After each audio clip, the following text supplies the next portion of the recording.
നമുക്ക് ഇനി നാലാമത്തെ ക്വസ്റ്റ്യനിലേക്ക് കടക്കാം. ഈ ക്വസ്റ്റ്യൻ ഇങ്ങനെയാണ്: A fraction simplified after adding 1 to its numerator becomes 1 by 2. If instead 1 is added to its denominator, then simplified, it becomes 1 by 3. ആ ഫ്രാക്ഷൻ ഏതാണെന്നാണ് ചോദിച്ചിരിക്കുന്നത്. ഒരു ഫ്രാക്ഷൻ ഉണ്ട്, ആ ഫ്രാക്ഷൻ കണ്ടുപിടിക്കണം. അൺനോൺ ആയതുകൊണ്ട് തന്നെ ഞാൻ അതിനെ എക്സ് ബൈ വൈ എന്ന് എടുക്കുന്നു. ന്യൂമറേറ്ററും ഡിനോമിനേറ്ററും അറിയില്ല. ഇതിന്റെ ന്യൂമറേറ്ററിലേക്ക് 1 ആഡ് ചെയ്തപ്പോൾ എന്താ കിട്ടിയത്? 1 by 2 ആണ് കിട്ടിയത്. ഡിനോമിനേറ്ററിലേക്കാണ് 1 ആഡ് ചെയ്തതെങ്കിൽ, അതായത് എക്സ് ബൈ വൈ പ്ലസ് 1 ചെയ്തപ്പോൾ ഡിനോമിനേറ്ററിലേക്ക് 1 ആഡ് ചെയ്തപ്പോൾ നമുക്ക് കിട്ടിയത് 1 by 3 ആണ്. ഇങ്ങനെയെങ്കിൽ ഈ ഫ്രാക്ഷൻ കണ്ടുപിടിക്കാനാണ് പറഞ്ഞിരിക്കുന്നത്. എക്സിന്റെ വൈൻ്റെ വാല്യൂ കണ്ടുപിടിച്ചാൽ മതി നമുക്ക്. ഓക്കെ, എങ്ങനെ ചെയ്യാൻ പറ്റും? ഇത് നമുക്കൊന്ന് സിംപ്ലിഫൈ ചെയ്യാം. ക്രോസ് മൾട്ടിപ്ലൈ ചെയ്തുകൊണ്ട് സിംപ്ലിഫൈ ചെയ്യാൻ പറ്റും. അതായത് 2 into x plus 1, 2 into x plus 1 is equal to y into 1, that is y. ഇതിനെ വീണ്ടും നമുക്കിനി സിംപ്ലിഫൈ ചെയ്യാൻ പറ്റും. 2 into x, 2x, 2 into 1, 2. അപ്പോൾ 2x plus 2 എന്ന് വരും. 2x plus 2 is equal to y. ഈ 2 into ഇത് ഞാൻ ഉള്ളിലേക്ക് ബ്രാക്കറ്റിന്റെ ഉള്ളിലേക്ക് മൾട്ടിപ്ലൈ ചെയ്തു. അപ്പോഴാണ് ഇത് കിട്ടിയത് 2x plus 2 എന്നാണ് ഉത്തരം. ഓക്കെ, ഇതിനെ ഞാൻ ഇക്വേഷൻ നമ്പർ 1 എന്ന് കൊടുക്കുന്നു.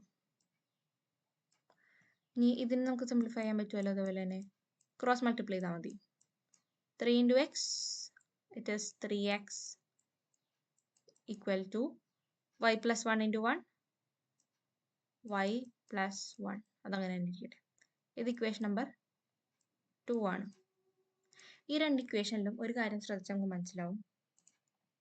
ഇതില് y ഉണ്ട്, ഇതിലെങ്കിൽ ഇവിടെ y plus 1 ആണ്. ഈ 1 ഞാൻ ഈ സൈഡിലേക്ക് എടുത്തു കഴിയുമ്പോൾ അത് y ആവില്ലേ? ചെയ്യാം. ഞാൻ ഇക്വേഷൻ നമ്പർ 2നെ മാറ്റി എഴുതാൻ പോണേണ്. എന്ത് ചെയ്യാം? 3x ഈ പ്ലസ് 1 3xന്റെ അങ്ങോട്ട് പോരുമ്പോൾ മൈനസ് 1 ആവും. അപ്പോൾ 3x minus 1 is equal to y. ഇത് ഇക്വേഷൻ നമ്പർ 3 ആയി. ഇനി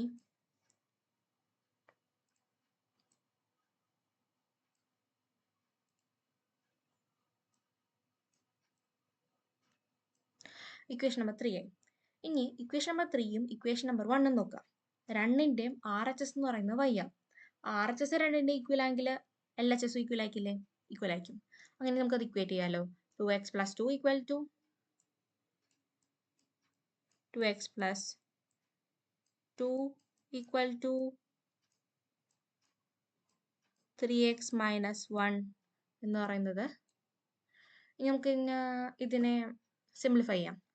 2xനെ അവിടെ എടുത്താം, 2x അവിടെ വെക്കട്ടെ. ഈ 3xനെ 2xന്റെ സൈഡിലേക്ക് കൊണ്ടുവരാം. അപ്പം മൈനസ് 3x ഉണ്ടാവും. ഇസ് ഈക്വൽ ടു മൈനസ് 1 അവിടെ നിൽക്കട്ടെ. ഈ 2നെ ഞങ്ങൾ കൊണ്ടുപോകാം മൈനസ് 1ന്റെ അടുത്തേക്ക്. അപ്പോൾ അത് മൈനസ് 2 ആവും. 2x മൈനസ് 3x എന്ന് പറയുന്നത് മൈനസ് എക്സ് ഉണ്ടാവും. ചെറുതിന്ന് വലുതാ മൈനസ് ചെയ്യണത്. Which is equal to minus 1 minus 2 എന്ന് പറയുന്നത് മൈനസ് 3 ആവും. ഇനി രണ്ട് സൈഡിലും മൈനസ് ഉണ്ട്, ക്യാൻസൽ ഔട്ട് ആവും. അപ്പോൾ എക്സ് ഇസ് ഈക്വൽ ടു 3 എന്ന് കിട്ടി. എക്സ് കിട്ടി. ഇനി നമുക്ക് y ഇനി കണ്ടുപിടിക്കേണ്ടത്. y കണ്ടുപിടിക്കാനായിട്ട് നമുക്ക് ഏതെങ്കിലുമൊക്കെ ഒരു ഇക്വേഷനിലേക്ക് ഇട്ടാൽ മതിയല്ലോ. അതെ, ഞാൻ ഈ ഇക്വേഷൻ നമ്പർ 1ലേക്ക് സബ്സ്റ്റിറ്റ്യൂട്ട് ചെയ്താൽ മതി എക്സിന്റെ വാല്യൂസ്. അപ്പോൾ 2 into എക്സ് എത്ര കിട്ടി? 3 ആണ്. 2 into 3 plus 2 equal to y. 2 into 3 6, 6 plus 2 8. അപ്പോൾ y എന്ന് പറയുന്നത് 8 ആണ്. അപ്പോൾ എക്സ് ബൈ വൈ, അതാണ് നമുക്ക് കണ്ടുപിടിക്കുന്ന ഫ്രാക്ഷൻ എന്ന് പറയുന്നത്. It is 3 by 8.